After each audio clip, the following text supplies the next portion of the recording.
With the best app in the world, logging your calories is still, unfortunately, a massive headache that takes up a lot of time and effort. There is one device that promises to measure your calories automatically by measuring glucose levels in your cells, and that's the Healby Goby. Unfortunately, most reviewers conclude that this technology doesn't quite work yet, but it's promising that it might be on the horizon someday. For now, sadly, a lot of professionals believe that this type of calorie measuring is just simply impossible. So, back to the problem at hand. How do you measure the calories you're eating without letting it drive you completely mad? One option is to take a more general approach. Try this. Monitor your caloric intake for a few days. Look at things you eat regularly. For instance, maybe you have the same cereal every morning or a petit croissant for lunch. If you don't, well then maybe it's time that you started. Eating consistently makes it much easier to track your calories as well as to find a routine that works for you. Now, what you're going to do is simply look for the biggest calorie culprits that you can cut out or swap. If that chocolate cereal is full of sugar, then you might just want to swap it for something a little plainer, like some oatmeal. Likewise, you can swap out your soda drink for water. This is an area where a lot of calories tend to sneak in under the radar.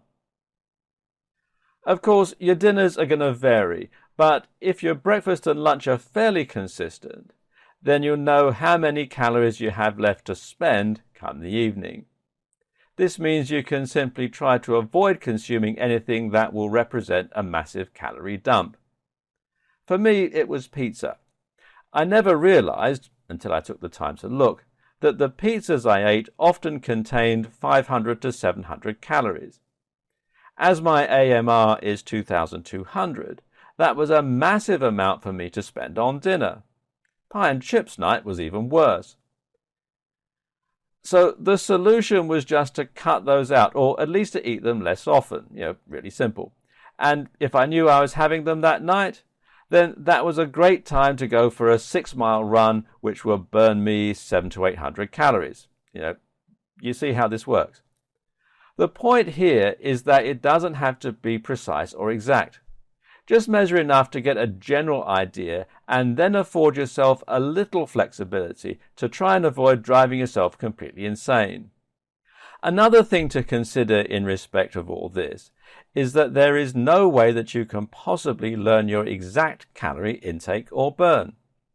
It's just too varied. Of course, there are different numbers of calories in apples, for example. And likewise, your testosterone fluctuates every single day, which in turn has a big impact on your ability to burn calories. So don't try and track it precisely. Track it generally and aim to consume about 200 calories less than you burn, if your aim is weight loss. If you manage this, then you'll be able to consistently burn fat, and even when you make a mistake, you still won't go over your calorie burn. Of course, it's also super important to be careful what you eat and to make sure that you're fueling your body with all the crucial vitamins, minerals, amino acids, and other nutrients that you need. That's a topic for an entirely different video, though, and a whole subject unto itself.